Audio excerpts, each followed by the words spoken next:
the European Rare Disease Agenda, the patient's perspective.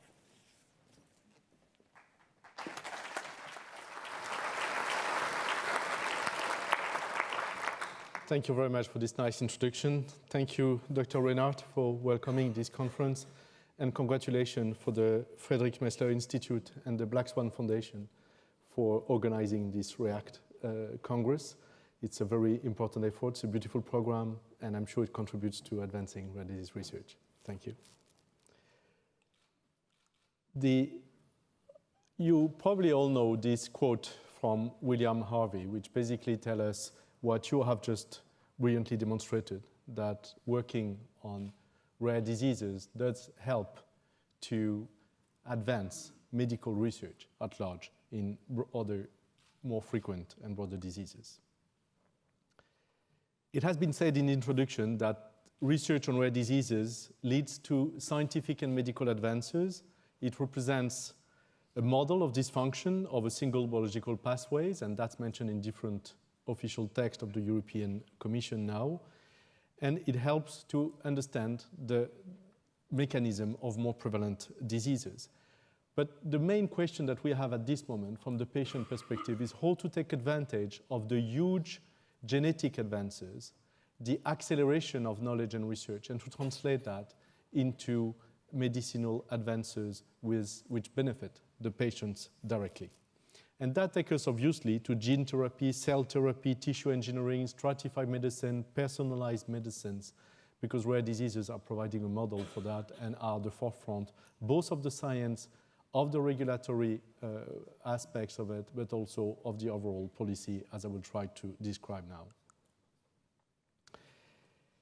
Research on rare disease is complex because of the scarcity of the patients, but also the scarcity of the experts and of the limited knowledge on each of these diseases. Also because of the high heterogeneity for each of these diseases. The expression of the rare disease from one patient to another does vary a lot, and that makes it even more complex. So the drug development in itself is complex, and Novartis is well positioned to know that. And it is expensive for sure, although less expensive than for a drug for a frequent disease. And that's an opportunity. The low prevalence provides only for a low potential of return on investment. And that's why, as we will see in a moment, there has been different regulatory and policy measures taken in order to create market where there was no market before, in order to attract investment and the attention of industry, in order to have a perspective of return from their investment and potential profits in order to develop the medicines that we need. Out of the 16,000 rare diseases, there is only part of them, maximum 600 maybe, of which we have a certain degree of knowledge, where there is more than 200 scientific publications on them. So the knowledge is very limited, and there is a lot of opportunities for scientists to work in this area. What we do in the area of research as patient advocates is based on the principle of equity and solidarity. Basically, what we're saying is to say we are one category of the population which is accumulating vulnerabilities. We are particularly vulnerable. So we do deserve, based on the principle of social justice, more attention. We do deserve special efforts in order to compensate for that situation, and particularly more research efforts and more public health efforts. Also, we're calling for an increase of the priority given to rare disease research, but also to its budget. And we insist on the importance of public-private partnership. Nothing will be accomplished in this area without a stakeholder partnership of all stakeholders. You said it in your introduction, Susan, also the patients, the medical experts, the scientists, industry working together, but particularly industry and scientists when it comes to clinical development. So what I will try to present you now in different parts is an introduction to Eurordis, what we do to promote rare disease as a public health priority and research on rare disease as a priority, where we are now in Europe, and what's the perspective in terms of international collaboration. The reason to exist for an organization like Eurordis is first to create a critical mass of patients, of people, Before that, there were patient groups on each of these rare diseases, or some of these rare diseases, maybe in one country, or in 6 countries, or 20 countries in Europe. But they were not collaborating together. So there is very little chances, except if you communicate a lot, like cystic fibrosis or Duchenne muscular dystrophy, that people will know about you and that policymakers will do something about it. And what, even at the end, are they going to develop a strategy for 6,000, each of these 6,000 rare diseases for research and public health? No way. So we had to bring together all the rare diseases, even though they are very different, and all across Europe, that's a specific, strong community added value of the construction of the European Union, so that there is a critical mass of 30 million patients to speak on behalf of their needs and of society in order to get better policies. So we were created to be a non-profit, non-governmental umbrella organization speaking on behalf of these 30 million peoples in Europe. When we say Europe, it's not only European Union, but 48 countries. And our mission is first to create a strong pan-European community of patients, organizations, and people living with rare diseases, and to be their voice at the European level. What we didn't fully anticipate at that time when we started was that, in fact, it's not only about bringing the patients together, it's also about engaging with the different stakeholders, engaging with the policymakers, with the healthcare professionals, with the scientists, and with industry and other health industries for that area.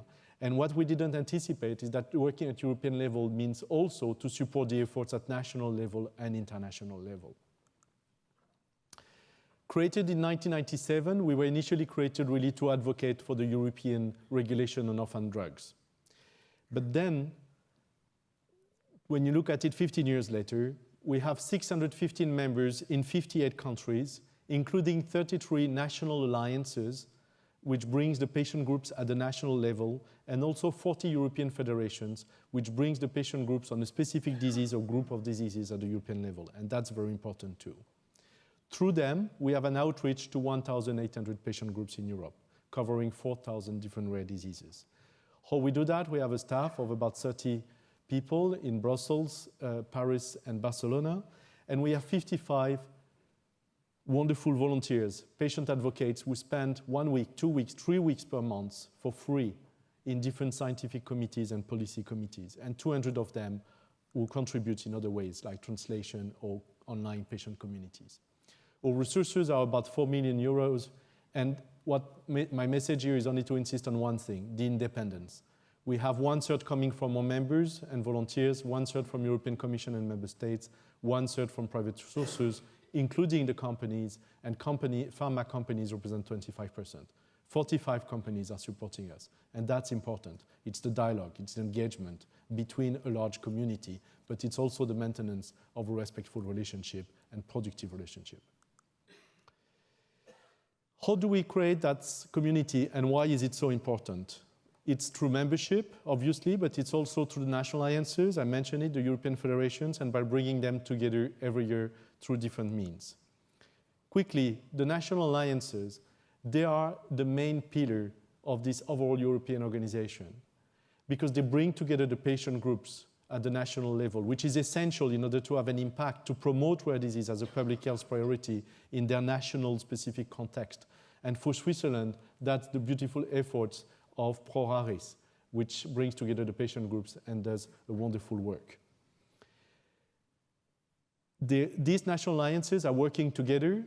They have common goals, and that has been even strengthened between now and 2020. We are signing mutual commitments and agreements on priorities, and that includes the development of national plans, which itself includes development of centers of expertise, of information to patients, of research and budget for research, and registries. So there is about 6-7 key priorities for the national plans across Europe. But also the Rare Disease Day, which raised the public awareness, which is so essential in order to forge the societal values, but also to attract the attention of the policymakers and the long-term commitment. The same way we work with the European federations, but it's a different type of work. Here it's more work which is focused on the European Reference Network of Centers of Expertise. It's on working on the European research projects and the therapy development with them. So it's something which is probably even closer to your need as scientists.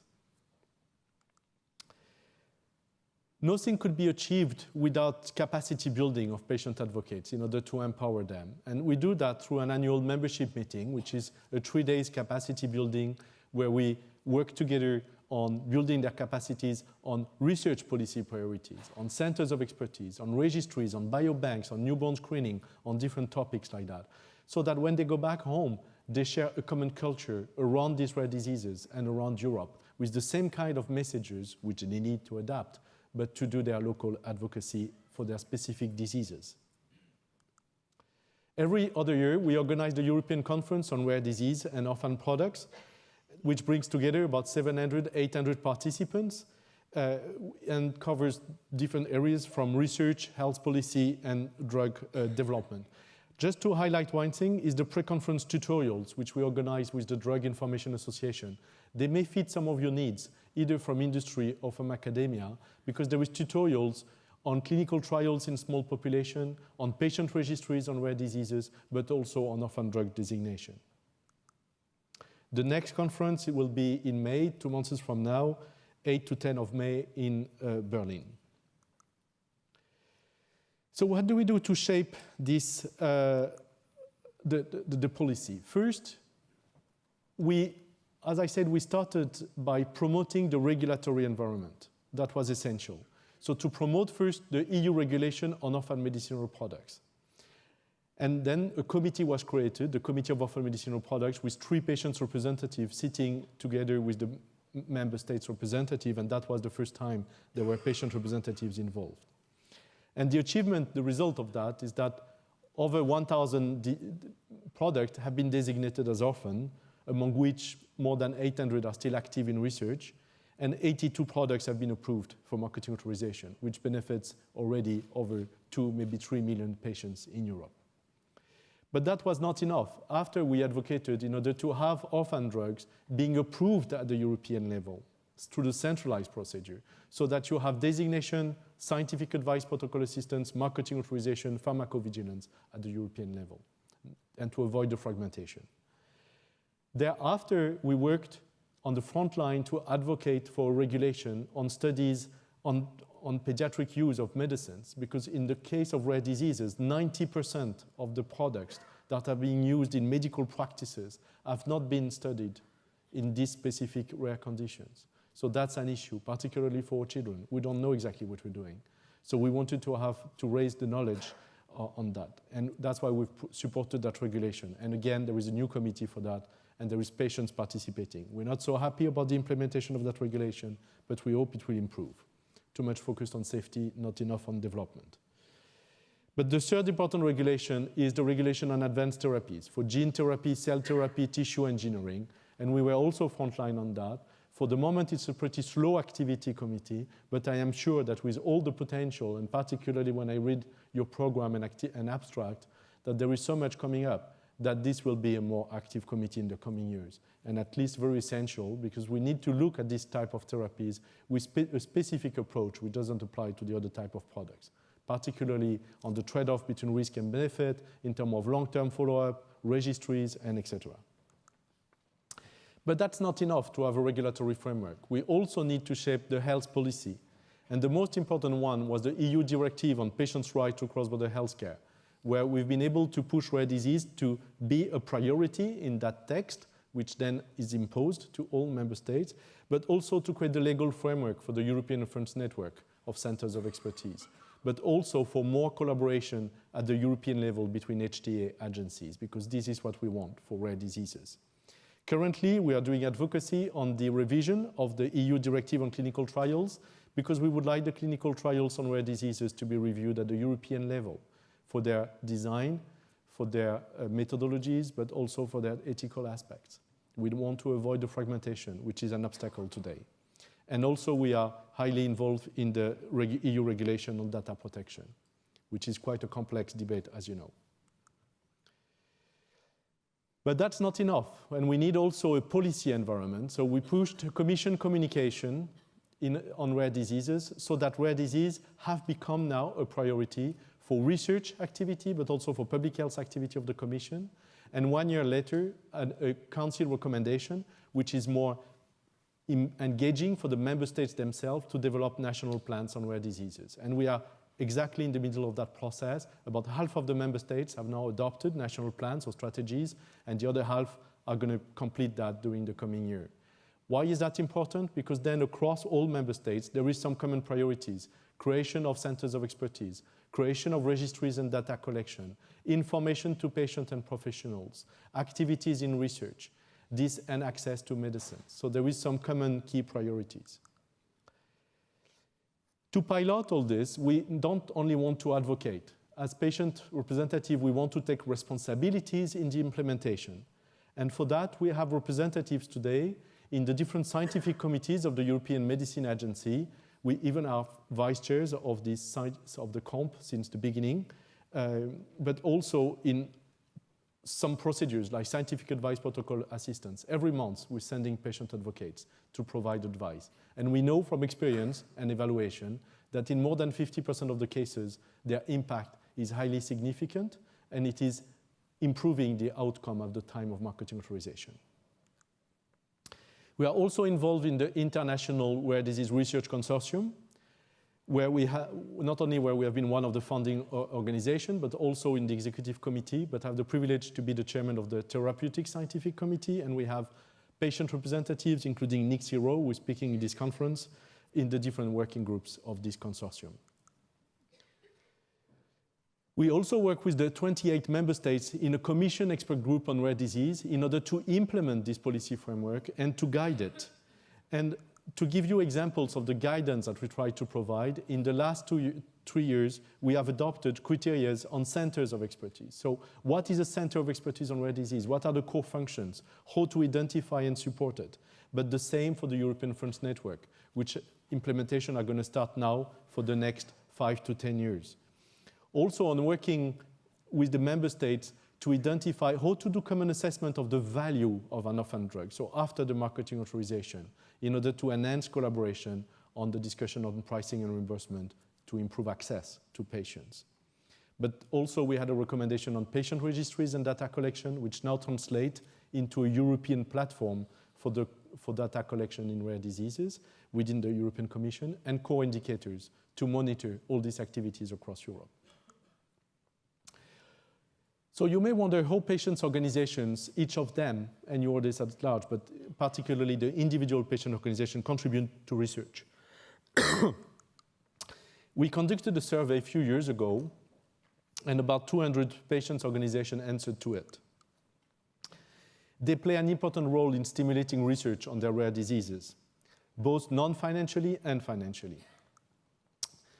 Financially, obviously, they provide fellowship to young researchers. They may co-finance meetings of research and clinicians, but also they finance directly specific research projects or co-fund research projects, or even sometimes fund infrastructures of research projects, And they fund all types of research: basic research, therapeutic, diagnostic, human social science. But the non-financial support is very important. I would like to insist more on that. Is that the patients' organizations locally, when you work in a specific rare disease, go to them because they can help you to be the link between the patients and you as researchers, and with the physicians and with the companies. They help you to identify the patients for clinical trials. They help you to have the right design of the clinical trials and to discuss the relevant endpoints for them. But also they can play a key role in some of the scientific institutions to create a favorable environment for you. Eurordis, as such, based on intensive work with our members, we have produced in 2010 a position paper, Why Research on Rare Diseases? So basically arguments to convince ministers of research to invest into that area, or the European Commission to do so, but also to convince any institution to do more into rare disease research. And then the year after, we had another position paper on the priorities and needs. And a lot of these priorities identified in that paper are now being translated in action in the member states and in the European Commission in its call for proposals. But money is important also at the end, not only policy. And for that reason, we do spend a lot of time in advocacy for the budget of the research program of the European Union, particularly for the next 6 years, but also for the public health and for the innovative medicines. And just to give you a sense of the amount of money we're talking about, is that when we started Eurordis, there were 60 million the first 5 years dedicated to rare disease research projects. The 5 years after, there were 250 million by the European Commission. In the last 5 years, it was over 600 million euros. And for the next 6 years, which are starting with 2014, we hope that there will be much more than that. Through the EU program, where there is a significant budget of 7 billion only for health research and 1.5 billion of the innovative medicine initiatives, but also from the different programs in the member states. 3 priorities for these programs: excellence in science, industrial leadership, and societal challenges. The topics directly related to rare diseases includes activities to coordinate between member states, their research activities in rare diseases, the support of the integration of rare disease research infrastructures, which we think are essential for the future, the biobank, the registries, the omics, all these aspects together with interoperability across Europe and across the diseases, but also a study design to prepare in a prospective way the kind of infrastructure we need 5, 10, 15 years from now. There is also money available for the development of clinical trials of orphan drug designated, so you need to take that opportunity, and also for European Reference Network. These are the priorities of the EU health program. I'm not going to go through that, but my purpose here is to say that there is not anymore a specific line for rare disease. Rare disease is all over the place. Rare disease qualify for each of these priorities. And this is what we wanted, because we know from the last 15 years that the scientific projects in rare diseases qualify better in terms of excellence than the average of the other research project. So we can compete. It's worth to compete. Before concluding, I'd like to say a few words about the International Rare Disease Research Consortium, which has been initiated by the European Union and the NIH all together, and now it brings funding members at the same time, from Canada, from Japan, but also the industry. Different companies are partnering into these initiatives, and patient groups, including Eurordis, but also our colleagues from the US, the National Organization for Rare Disease and Genetic Alliance.